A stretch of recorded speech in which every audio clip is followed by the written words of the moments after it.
शुभलक्ष्मीर्मोक्षलक्ष्मी जयलक्ष्मी सरस्वती श्रीर्लक्ष्मीर्वरलक्ष्मीश्च प्रसन्ना मम सर्वदा सरसिजनिलये सरोजहस्ते धवलतमां शुकगन्धमाल्यशोभे भगवति हरिवल्लभे मनोज्ञे त्रिभुवनभूतिकरी प्रसीद मह्यं त्रिभुवनभूतिकरी प्रसीद मह्यं।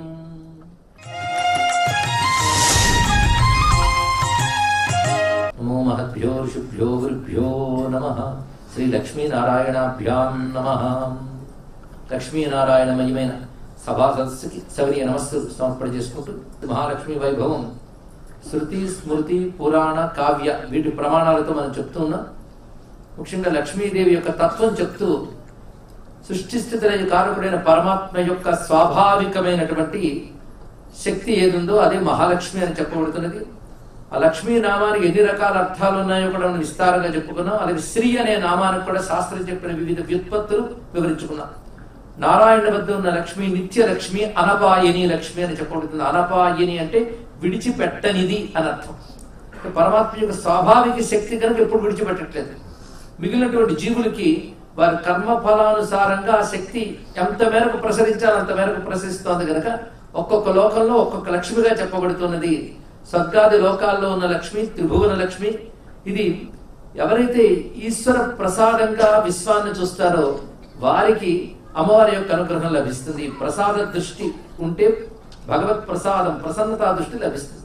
అలా కాకుండా భగవత్ ప్రసాదంగా లభించిన సంపదని అహంకార దృష్టితో చూసేవాడికి ఆ సంపదలు క్రమంగా కోల్పోతాడని చెప్పడానికి ఇంద్రుడి వృత్తాంతమే మనం ఉదాహరణగా చెప్పుకుంటూ, అటువంటి ఇంద్రుడు ప్రసాద నిర్లక్ష్యం వల్ల సమస్త సంపదలు సముద్రం పాలైతే మళ్ళీ గురువును ఆశ్రయించి గురువు అనుగ్రహం చేత నారాయణను ఉపాసించి నారాయణ దయతో ఉపాయాన్ని పొంది క్షీరసాగర మథనం చేశారు.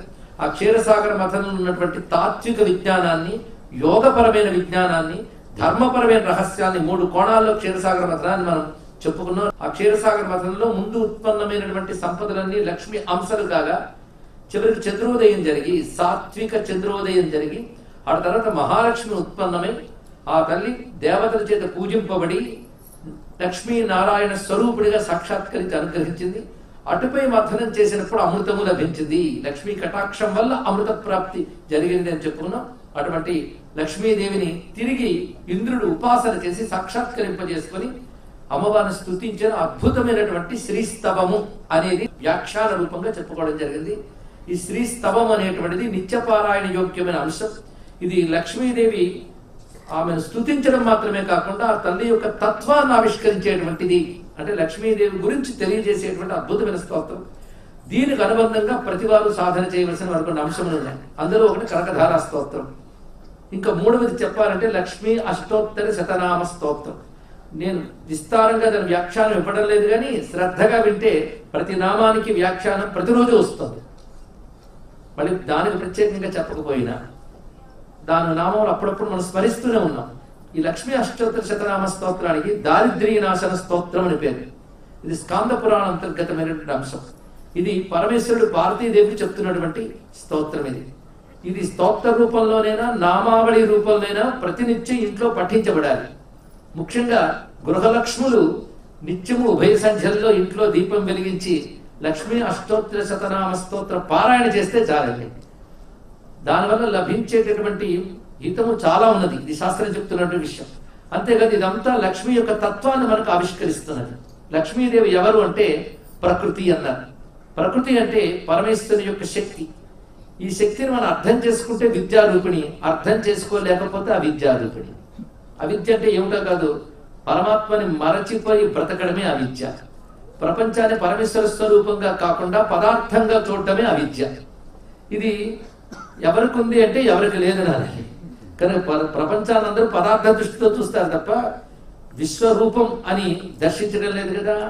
అలా చేయకపోవడమే అవిద్య. దాంట్లోనే కొట్టుకు వెళ్ళేవాళ్ళు జన్మ పరంపరలో పొందుతారు. కానీ మనం చూస్తున్న విశ్వమే ఈశ్వరుని శక్తి అని తెలుసుకుని శక్తిని ఈశ్వరుని కలిసి మనం దర్శనం చేయడం మొదలు పెడితే విశ్వమంతా లక్ష్మీనారాయణమయం అనే భావం కలుగుతుంది. అదే ఇంద్రుడు చేసిన స్తోత్రంలో మొత్తం జగమంతా కూడాను త్వయేత విష్ణునా చాంబా జగద్వ్యాప్తం చరాచరం త్వం మాతా సర్వలోకానాం దేవదేవో హరిపిత అనే మాటలు చెప్పుకున్నాం. ఇది సాధకులకు ప్రధానంగా విశ్వాన్నంతటినీ లక్ష్మీనారాయణాత్మకంగా చూడాలి. దాన్నే శివశక్త్యాత్మకం అన్నా పర్వాలేదు. మొత్తం శక్తి పరతత్వం ఆ రెండింటి కలిపి చూడగలగాలి. అలా చూసినటువంటి వారు అమ్మవారి సంపూర్ణ అనుగ్రహానికి పాత్రలవుతారు. అంతేకాదు అమ్మ అనుగ్రహం ఉన్నవారు అలా చూడగలుగుతారు. రెండు కనుక ఆ తల్లి దయ కృప వల్లనే జ్ఞానం లభిస్తుంది, జ్ఞానం వల్ల మోక్షం లభిస్తుంది, మరొకటి కాదు. విశ్వమంతా ఈశ్వరుడి శక్తి అన్నప్పుడు శక్తికి ఈశ్వరుడికి భేదం లేదన్నప్పుడు విశ్వమంతా ఈశ్వరుడేగా. విశ్వమంతా ఈశ్వరుడు అంటూ నువ్వు ఎక్కడున్నావు? ఇది ఆలోచించవలసిన అంశం. విశ్వమంతా భగవంతుడేనండి, మరి తమరెవరండి? తమరు విశ్వంలోనే ఎవరేగా.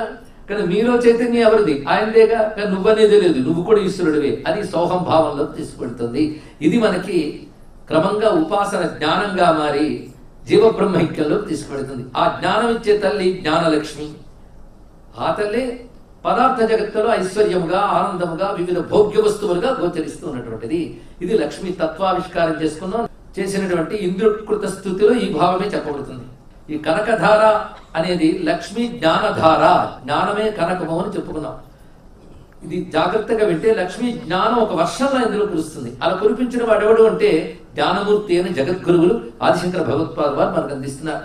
ఇందులో చెప్పిన అంశం యొక్క సమీక్ష మనం చేసుకున్నట్లయితే మొదటిగా 9 శ్లోకములు అమ్మవారి యొక్క చూపుల్నే వర్ణించారు. మొత్తం చూపులే. ఎందుకంటే లక్ష్మి అంటేనే లక్ష్యతే దృశ్యతే విశ్వం సిద్ధ దృష్ట్యా యయా అనిశమన్నాం. చూసే తల్లి అని. ఆ తల్లి చూపు పడితే చాలు మనం ధన్యులమవుతున్న కటాక్ష మాత్రం చేతనే అనుగ్రహిస్తున్నది. అలాంటి కటాక్షముల్ని 9 శ్లోకాల్లో వర్ణించారు. 10వ శ్లోకంలో లక్ష్మి అంటే ఏమిటో చెప్పారు. 11వ శ్లోకం నుంచి క్రమంగా 15వ శ్లోకం వరకు లక్ష్మీ నమకం. నమకం అంటే నమస్కారములు లక్ష్మీదేవికి చెప్తూ ఉన్నారు. ఆ తర్వాత నమస్కరించడం వల్ల వచ్చే ప్రయోజనం చెప్తున్నారు. ఆ తర్వాత వివరిస్తున్నది ధ్యాన శ్లోకం. మంత్రానికి ధ్యాన శ్లోకం అంటారు కదా. కనకధార స్తోత్రంలో ధ్యాన శ్లోకం 19వ శ్లోకంలో చెప్పారు. ఆ ధ్యాన శ్లోకం దానికి ముందు వెనక కమలాత్మిక విద్యని శ్లోకంలో పెట్టారు. ఇది ప్రణాళిక, ఆదిశంకరుడు చూపించిన ప్రణాళిక. శంకర భగవత్పాల్ వారి గురించి ప్రస్తావన వచ్చింది కనుక శంకరుల స్తోత్ర వాంగ్మయంలో ఒక్కొక్క స్తోత్రం ఆ దేవతా మంత్రములన్నీ పెడతాడండి. ఆ మంత్ర ఉపాసన చేయలేని వారు ఆ స్తోత్ర పఠనం చేతనే మంత్ర ఉపాసన ఫలం పొందాలని జగద్గురువుల యొక్క భావన. అదే సుబ్రహ్మణ్య మంత్ర రహస్యములన్నీ భుజంగ స్తోత్రంలో పెడితే నృసింహ ఉపాసన అంతా కూడా లక్ష్మీ నృసింహ మమదేహి కరావలంబంలో పెట్టాడు ఆయన. కానీ ఏ స్తోత్రం రచించినా తన మంత్ర విశేషములని పెడతాడు.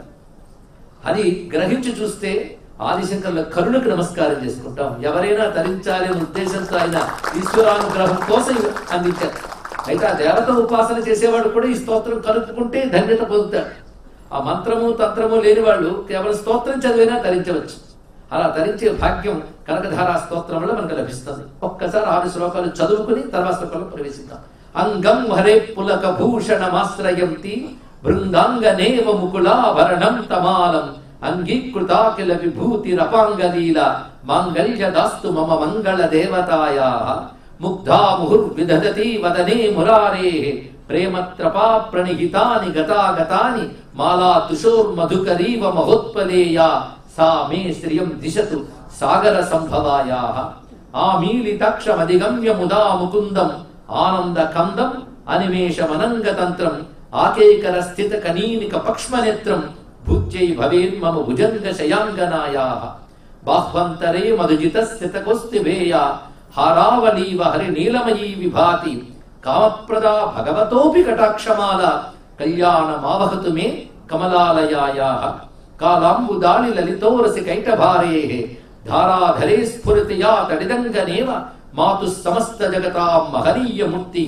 భద్రాణి మే దిశతు భార్గవనందనాయాః ప్రాప్తం పదం ప్రథమత కలు యత్ ప్రభావ మాంగళ్య భాజి మధుమాధిని మన్మథేన మయ్యాపదేత్తదిగమంథరమీక్షణార్థం మందాల సంచ మకరాలయ కన్యకాయాః. ఈ 6 శ్లోకములకు వ్యాఖ్యానించుకున్నాం. అంగీకృతాకిల విభూతి రపాంగలీల మొదటి శ్లోకంలో గొప్ప మాట అన్నాడు. అమ్మవారి యొక్క కడకంటి చూపుల లీల మాకు మంగళములిచ్చుగాక.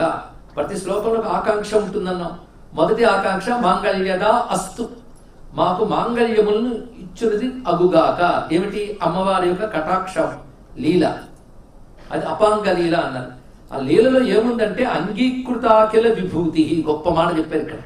అమ్మ చూపుల్లో సర్వైశ్వర్యములు ఉన్నాయన్నారు. అఖిల విభూతి అంటే సర్వైశ్వర్యములు. సర్వైశ్వర్యములు ఏ చూపుల్లో అంగీకృతములై ఉన్నాయో, అంటే భాగములుగా ఉంటూ కలిసిపోయాయో, అటువంటి అమ్మ చూపులు మాకు మంగళములు ఇచ్చుగాక అనడంలో అమ్మ చూపుల్లో సర్వైశ్వర్యములు ఉన్నాయని తెలియజేశారు. అలాగే నారాయణ వెళుతూ తిరిగి రావడం అనేటటువంటి అమ్మ చూపుల మాల ఏదిందో అది మనకి శ్రియం దిశతు రెండవ ఆకాంక్ష. మూడవది ఆనంద కందం అయినటువంటి నారాయణి యందు అమ్మ చూపుల చేత ఒక స్పందన కలిగింది. ఆ స్పందన సృష్టి చేయాలనే కోరికగా స్వామి యందు ఉత్పన్నమై సృష్టి స్థితులేని చేస్తున్నది. సత్యకామ సత్య సంకల్ప అని ఉపనిషత్తు చెప్తున్నట్లుగా భగవంతుని యందు స్పందన శక్తిగా ఏదుంది అంటే అమ్మవారే. అందుకే ఆయన పులకించిన ఒళ్ళు ఒకటి, ఆయనకు ఆనందం కలిగించిన చూపులు. అదే విధంగా అమ్మవారు అనేక ఆభరణములతో ఉన్న విష్ణు వక్షస్థలంలో ఎలా కూర్చున్నారో తర్వాత శ్లోకంలో చెప్పారు. అక్కడ కళ్యాణమావగతు అని ఆకాంక్షలు చెప్పారు. అంటే కళ్యాణం అంటే మంగళములు ఇచ్చుగాక. తర్వాత భద్రాణి మే దిశతు, భద్రములు ఇచ్చుగాక. ఒక చోట సాగర సంభవాయా అన్నారు, ఇంకో చోట కమలాలయ అన్నారు, మరొక చోట భార్గవనందన అన్నారు. ఏదెందుకు అన్నారు అనేది ప్రవచనం విన్న వాళ్ళకి స్పష్టంగా తెలుస్తుంది భార్గవనందన ఎలా అయినదో. ప్రాప్తం పదం ప్రథమత ఖలు యత్ ప్రభావాత్ మంగళ్యవాది మధుమాధిని మన్మధేనా. అమ్మవారి యొక్క చూపుల చేత, ఆ ప్రభావం చేత ఆయన మన్మథ భావానికి గురయ్యాడు నారాయణుడు అన్నారు. ఇక్కడ మన్మథ భావం అంటే లౌకికమైనటువంటి విషయం కాదు, సృష్టి చేయాలనేటువంటి కామనా భావం భగవంతుడికి కలిగించింది. అందుకే కామప్రద భగవతోపి అని మాట చెప్పాడు. అపి అనే శబ్దానికి కూడా అని అర్థం. భగవంతుడు కూడా కోరిక కలిగించింది అంటే ఏ కోరిక లేని వాడికి కోరిక కలిగింది అని అర్థం. పరిపూర్ణుడు, ఆయనకి కొరత లేదు కనుక కోరిక లేదు. కానీ జగత్తు చెయ్యాలనే ఒకనొక సంకల్పము నారాయణ యందు కలగడం చేతనే కదా జగత్తు వచ్చింది. ఆ సంకల్ప రూపమైన స్పంద శక్తి జగన్మాత. ఇది సౌందర్య లహరిలో ప్రథమ శ్లోకానికి ఇప్పటి వరకు చెప్పుకున్న శ్లోకాలకు అనుబంధం తెలుసుకుంటూ 7వ శ్లోకంలోకి ప్రవేశిస్తున్నాం. అమ్మ చూపులు ఎంత గొప్పవి అంటే, ముల్లోకాల్లో గొప్ప ధనికుడు ఎవరున్నారు తన్నుకోకుండా చెప్పాలంటే మిలియనర్స్ లిస్టు ఏడాదికి మారిపోతూ ఉంటుంది. బిలియనర్స్ లిస్టు కూడా ఉంది. ఏడాదికి ధనవంతుల సంపన్నుల లిస్టు మారుతూ ఉంటుంది. కానీ ఎప్పుడు మారని లిస్టు ఒకటి ఉంది. ఆ లిస్టులో అతడే చెప్పుకోవాలి. ముల్లోకాల్లో గొప్ప సంపన్నుడు అంటే ఇంద్రుడు. అసలు ఇంద్ర అనే మాటకే ఇది ఐశ్వర్యే ఇంద్రదాతవు అనేటువంటి వ్యుత్పత్తి నుంచి వచ్చింది. సర్వైశ్వర్య సంపన్నుడు అని ఒక అర్థం. అది ఇంద్ర శబ్దం సర్వైశ్వర్య సంపన్నుడు అని పరమేశ్వరుడు వాడతారు. మళ్ళీ ముల్లోకాలకు అధిపతి ఇంద్రుడికి కూడా వాడాడంటే ఆ పదము, ఆ పదవి నారాయణుడు ఆ పోర్ట్ఫోలియో ఆయనకి ఇచ్చాడు. అని మన్మంతరాలకు ఇంద్రుడు మారుతూ ఉంటారు. ఎవరు మారినా ఇంద్రుడు ఎవరనేది ఏ మంత్రంలో ఏ ఇంద్రుడు వస్తాడు కూడా పురాణాలు చెప్పండి. ఇక్కడ అదొక విజ్ఞానం. ఎవరొచ్చినా వాడి పేరు ఇంద్రుడే. ఎందుకంటే ఎవరు మారినా అతను ప్రైమ్ మినిస్టరేగా. అయితే అప్పుడు వాడి పేరు వాడి వ్యక్తి కాకుండా ఆ పదవికి గౌరవిస్తాం. అలాగే ఇంద్రాయ నమః అన్నప్పుడు ఇంద్ర అనబడే శక్తికి నమస్కారం. అలా అందరూ ఇంద్రుడు దిగిపోయినా మన ఇంద్రుడు అని నమస్కరించేది మాత్రం ఆయన ఎందున్న ప్రత్యేక విభూతి. ఆ విభూతి ఎవరి నుంచి వచ్చింది? నారాయణ నుంచి వచ్చింది. నారాయణ నుంచి వచ్చిందా? నారాయణ హృదయంలో ఉన్న మహాలక్ష్మి కటాక్షం వల్ల ఆయన ఇంద్రుడు అయ్యాడు. కానీ ఎవడు అమ్మవారి కటాక్షం వల్ల ఆ విశ్వంలో అమరేంద్ర పదవిని పొందాడో అటువంటి ఆ కటాక్షానికి నమస్కారము. ఇది ఇంద్రుడికే కాదు, అందరికీ అన్ని పదవులు ఇచ్చే నారాయణుడికి కూడా ఆనందం కలిగించే అమ్మ చూపులు. అమ్మ చూపులకు 2 లక్షణాలు చూపించారు ఇక్కడ. లోక వ్యవహారం కోసం ఇంద్రుడికి తన కటాక్షంతో ఆ స్థానం ఇచ్చింది. పరమేశ్వరుడికి అంటే పరమేశ్వరుడైన నారాయణుడికి తన చూపులతో ఆనందాన్ని ఇచ్చింది. ఇది ఇక్కడ చెప్పేటప్పుడు మురవిద్విషోపి అన్నారు. అంటే మురారి అయిన కృష్ణునికి కూడా అంటే విష్ణువునికి కూడా ఆనందాన్ని ఇచ్చింది ఆ తల్లి అన్నారు ఇక్కడ. అంటే కూడా అని చెప్పడంలో అర్థం ఏంటంటే ఆయనకి ఎవరో ఆనందం ఇవ్వక్కర్లేదు, ఆయన ఆనంద ఘనుడు, సచ్చిదానంద ఘనుడు. ఆయనకు ఆనందాన్ని ఇచ్చిందంటే అర్థం ఏంటి? అలాంటి వాడు కూడా ఆనందించాడు అమ్మవారి వల్ల. అంటే అర్థం ఆయన యొక్క ఆనంద శక్తి లక్ష్మీదేవి అని చెప్పడం. ఆయన నుంచి వీడని ఆనంద శక్తి అని. ఈ రెండింటిని తర్వాత శ్లోకంలో చూపిస్తున్నారు. విశ్వామరేంద్ర పద విభ్రమ దాన దక్షం ఆనంద హేతురధికం మురవిద్విషోపి. విశ్వ అమరేంద్ర పదవి భ్రమదాన దక్షం. ఆ పదవి అనేటటువంటి స్థానం ఏదైతే ఉన్నదో అది ఇచ్చినటువంటి పద విభ్రమదాన దక్షం. ఆ పదం అనేటువంటి ఉత్తమ స్థితిని ఇచ్చిన చూపులు, విష్ణువులకు కూడా అధిక ఆనందం కలిగించే చూపులు నా పైన కాసింత ప్రసరించాలి అంటే కాసింత. ఈషన్ నిషీదతు. ఈషత్ అంటే కాసింత, నిషీదతు ప్రవహించుగాక, లభించుగాక. ఏమిటి? క్షణం ఈ క్షణార్థం, క్షణం సేపు కాసింత ఆ చూపులో సగభాగం దొరికినా చాలన్నారు. అంటే కడకంటి చూపు కాసేపు వేసినా పర్వాలేదన్నారు. కాసేపు వేస్తే తర్వాత అక్కర్లేదు అంటే కాసేపు వేస్తే చాలు బ్రతుకంతా వెలుగుతుంది. ఇది ఎలాంటిదంటే మన దీపావళి సమయంలో లార్ అని ఒకటి కాలుస్తాం టపాకాయలు, అది ఉండడం అంత ఉంటుంది. దానికి క్షణం సేపు నిప్పు పెడితే చాలు మొత్తం తగలడుతుంది. అలాగే అమ్మ ఒక్కసారి చూస్తే చాలు పాపాలని దహనమే జన్మ చరిత అర్థమవుతుంది. అనుభవం ఒక్కర్లేదు. అందుకు ఆ భావం ఈషన్ నిషీదతు మజిక్షణ మిక్షణార్థం ఇందీవరోదర సహోదర మిందిరాయా. అంటే అమ్మవారు కళ్ళు ఎలా ఉన్నాయంటే పద్మాలకి సహోదరులా ఉందంటే, సహోదరం అంటే తమ్ముడు, పద్మాలకు తమ్ముడు అంటే పద్మాలతో సమానముగా ఉన్నటువంటి ఆ నేత్రముల నుంచి ప్రసరించే చూపు కాసింత వస్తే చాలు. పైగా ఆ చూపు యొక్క విశేషాన్ని 8వ శ్లోకంలో శంకరుడు శైలిలో చెప్తున్నారు. శంకరుడు శైలి అంటే కొంచెం పటిష్టంగా ఉంటుంది. పటిష్టం అన్నారుగా స్టా, ఈ స్టా శబ్దంతో ఎలా శ్లోకం ఇచ్చారో చూడండి. ఇష్టా విశిష్ట మతయోపి నరాయయాద్రా దృష్ట్యా త్రివిష్టపదం సులభం భజంతే లేదా సులభం లభంతే దృష్టి ప్రభృష్ట కమలోదర దీప్తిరిష్టాం పుష్టిం కృషిష్టమమ పుష్కర విష్టరాయ. అది ఆదిశంకరులు ఇచ్చిన కవి లేరు అని మనం 10 సార్లు చెప్పుకుంటున్నాం. మరి అందులో రసం అలా చిక్కులుతుంటే అనకుండా ఉండలేకపోతున్నామండి. శబ్దాలంకారమా అర్థాలంకారమా ఏది కావాలన్నా ఇందులో కనబడుతుంది. అన్నిటికీ మించి ఆదిశంకరులు అద్వైత మత ప్రతిష్టాత అంటామే గాని సమగ్ర వైదిక ధర్మ ప్రతిష్టాత, మొత్తం వేద ధర్మాన్ని ప్రతిష్ఠ చేసిన వాడైనా. అది గమనించుకుంటే మొత్తం హిందూ ధర్మానికి కలిపి ఒక జగద్గురువుని చెప్పండి అంటే ఆదిశంకరుల తర్వాతే ఎవరినైనా చెప్పాలి. నమస్కారం చేస్తాం. మిగిలిన వారు ఎవరి శాఖల వారికి వాళ్ళు గురువు ఉంటారు. అన్ని శాఖలతో ఉన్న వేద ధర్మానికి గురువు ఒకే ఒక్కడు ఆదిశంకర భగవత్పాదుల వారు. అందుకే ఆయన ఇచ్చినటువంటి శ్లోకంలో కొంచెం తాత్వికంగా మనం దర్శనం చేస్తే, కొంచెం పెద్దవాళ్ళు ఉన్నారు కనుక నేను కొంచెం సాహసిస్తున్నాను లోతుకు వెళ్ళడానికి. పూర్వమీమాంస అని ఉన్నది. ఈ పూర్వమీమాంసా శాస్త్రం కూడా తెలుసుకోవాల్సిందే, కానీ అది అల్టిమేట్ కాదు, దాని పైన మరొకటి ఉన్నది. అది శంకరుడు ఏ శాస్త్రాన్ని నిరసించలేదు, అది పరిపూర్ణము కాదు, దానితో పూర్తి కాలేదు. పరిపూర్ణం వేదాంత దర్శనమే అని చెప్పాడు. ఇవన్నీ సోపాన క్రమంలో మిగిలిన సహకరిస్తాయి. పూర్వమీమాంస అంటే ఏమిటో కాదు, మనం చేసిన కర్మకు మనకు ఫలితం వస్తుంది. ఇది పూర్వమీమాంస అంటే. కానీ శాస్త్రం చెప్పినటువంటి కర్మలని మనం ఆచరించడం వల్ల సత్ఫలితాలు సుఖాలు పొందుతున్నాం. మధ్యలో ఈశ్వరుడు ఎవడు? నీ కర్మ వల్ల నీకు ఫలితం లభిస్తుంది అనేదాన్ని పూర్వమీమాంస అంటారండి. శంకరులు ఏమన్నారంటే కర్మ వల్ల ఫలం వస్తుంది నిజమే, కానీ జడమైన దేహంతో చేసే కర్మ కూడా జడమే గనక ఆ జడమైన కర్మకి ఫలం ఇచ్చే చైతన్య వస్తువు కూడా ఉండాలి. ఆ చైతన్య వస్తువు ఈశ్వరుడు, ఆయన ఉన్నాడయ్యా, ఆయనే కర్మఫల ప్రదాత, ఈశ్వర అస్తిత్వాన్ని చూపించాడు. అది శంకరులు చూపించినట్టు విషయం. దానిని అనేక శ్లోకాల్లో, స్తోత్ర శ్లోకాల్లో కూడా చూపిస్తున్నాడు. కొందరు అంటూ ఉంటారు స్తోత్రం వేరు, శంకరుడు వేదాంత గ్రంథాలు వేరని. కానీ వేదాంత సంస్కారంతో శంకరుడు స్తోత్రాలు చేసి చూస్తే ఆ వేదాంత పరిమళాలు అందులో కనబడతాయి. అలాంటి దాంట్లో ఈ శ్లోకం ఒకటి. ఇష్టా విశిష్ట మతయ, ఈ మాట చెప్పాడు. అసలు ఇష్టం అంటే ఏమిటండి? ఎవరైనా చెప్పగలమా? మీ ఇష్టం. ఇష్టం అనే మాటగా లౌకికంగా వాడుతున్నది లైక్ అనే మాటకి పర్యాయపదంగా వాడుతున్నాం కదా. కానీ ఇష్టం అనే మాటకి వేద భాష ఏమిటంటే దేనిని ఉద్దేశించి ఇజ్యము చేస్తావో అది ఇష్టం అన్నారు. ఇజ్య, ఇజ్య అంటే యజ్ఞం. యజ్ఞ ఇజ్జో మహేజ్యశ్చ క్రతుసత్రం సతాంగతి. యజ్ఞ ఇజ్యో మహేజ్యశ్చ. ఇజ్య యజ్ఞము. ఇజ్య అంటే ఆహుతులిచ్చి చేసే పని యజ్ఞము అన్నారు. అది దేనికోసం చేస్తున్నాము? ఒక కర్మ చేస్తున్నామంటే ఒక ఫలం కోసం చేస్తాం కదా. ఆ ఫలం ఇజ్యము ద్వారా నువ్వు ఏది కోరుకుంటున్నావు దాన్ని ఇష్టం అంటారు. ఇష్టం అంటే కర్మ ద్వారా వచ్చే ఫలానికి ఇష్టం అని పేరు. కానీ కర్మ ద్వారా వచ్చే ఫలం చేతే ప్రపంచం నడుస్తున్నప్పుడు వాళ్ళని ఇష్టావిశిష్ట మతయ అంటారు.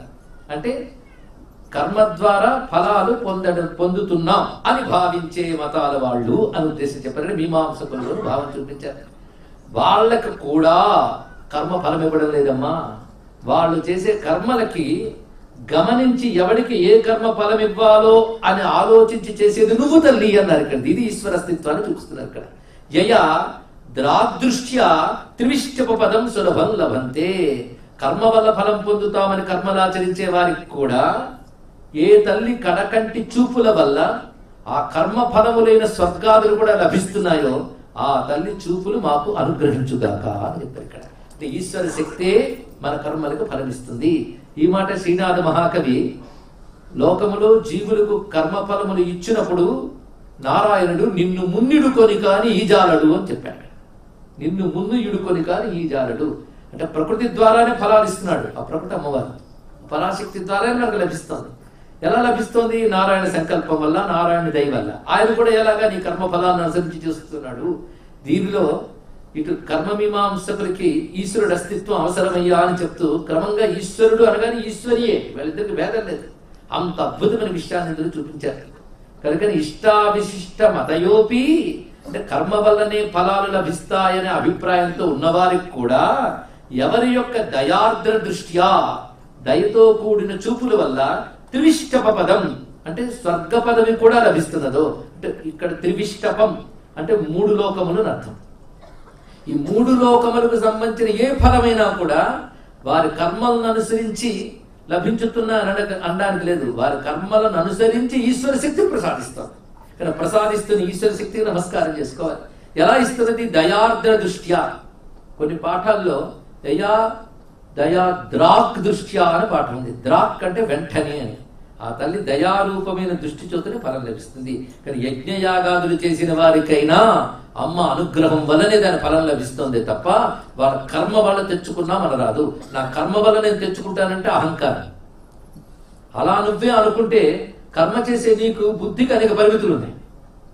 ఎందుకంటే బుద్ధికి అనేక పరిమితులు ఉంటాయి. మొదట ఉన్న శ్రద్ధ చేస్తున్న కొద్దిగా ఉండదు. అవునా లేదా? కొందరు యజ్ఞం ఆరంభించే ఉత్సాహం తర్వాత ఇంకెప్పుడు పూర్తి అవుతుందా అని ఉంటుంది. కనుక శ్రద్ధ మొదట ఉండదు, సరైన శ్రద్ధ చివరి వరకు ఉండదు. రెండవది సంశయ దోషం రెండవది వస్తుంటుంది. ఇది చెప్పారు కానీ ఇంత నెయ్యి అనవసరంగా కాలుస్తున్నాను, నిజంగా ఫలితం ఉంటుందా లేదా అంటాడు, పోస్తుంటాడు నెయ్యి. ఇలాంటి వాళ్ళు చాలా మంది ఉంటూ ఉంటారు ఇక్కడ. కానీ సంశయ దోషం రెండవది. ఇక మూడవది ఏకాగ్రత లోపం. ఆ చెప్తున్న దాని యందు దృష్టి ఉండదు మంత్రమునందు. ఇలా చేసే యజ్ఞములకు ఫలం ఎలా ఉంటుంది? అరకొరగానే ఉంటుంది. కనుకనే తెలుసో తెలియకో యస్య స్మృత్యాత నామోక్త్యా తపపూజ క్రియాదిషు న్యూనం సంపూర్ణతాం యాతి సజ్జవందే తముచ్యతం. కానీ కర్మ మనం సంపూర్ణంగా చేసేవని గర్వంగా ఏ ఒక్కడు చెప్పలేడు. నేను 20 రోజులు యాగం చేశాను, నువ్వు చేసిన దానికి చేసినట్టే అయితే మాత్రం సరైన ఫలం రాదు. ఎందుకంటే ఇన్ని లోపాలతో చేస్తావు. అది చిట్ట చివరికి మానవ బుద్ధికి ఉన్నటువంటి పరిమితం వల్ల ఎన్ని లోపాలు చేసినా స్వామి క్షమించు అని అచ్యుతునే ఆరాధించాలి చివరికి. అప్పుడు అచ్యుతుడు ఏం చేస్తున్నాడంటే ఆ లోపాలన్నిటి క్షమించి నీకు సంపూర్ణంగా చేసే ఫలాన్ని ఇస్తున్నాడు. ఎలా ఇస్తున్నాడు? దయతో ఇస్తున్నాడు. విష్ణువు దయ పేరేమిటి? విష్ణువు దయే మహాలక్ష్మి. కనుక ఆయన దయతో ఇస్తున్నాడు. దయాద్రాదృష్ట్యా అంటే మనం ఎన్ని కర్మలు చేసినా ఈశ్వరార్పణ బుద్ధితో చెయ్యాలి అని చెప్తున్నాడు ఇక్కడ. కనుక నేను కర్మయోగంలో ఉన్నంత కాలం ఈశ్వరార్పణ బుద్ధితో విద్యుక్త కర్మ చెయ్యాలి. అదే గీత చెప్పినటువంటి మాట. అలా చేసినట్లయితే నీకు అహంకారం పోతుంది, కర్మతో సంగమ నెమ్మదిగా తగ్గుతుంది, అప్పుడు జ్ఞానానికి అర్హత వస్తుంది. అదంతటిని ఒక్క శ్లోకంలో నిక్షిప్తం చేసి ఏ తల్లి దయాదృష్టి వల్ల కర్మలు ఆచరించిన వాళ్ళకి కూడా ఫలములు ముల్లోకాల్లోనూ స్వర్గ పదవితో సహా అన్ని లభిస్తున్నాయో ఆ తల్లి చూపు నా యందు ప్రసరించుగాక.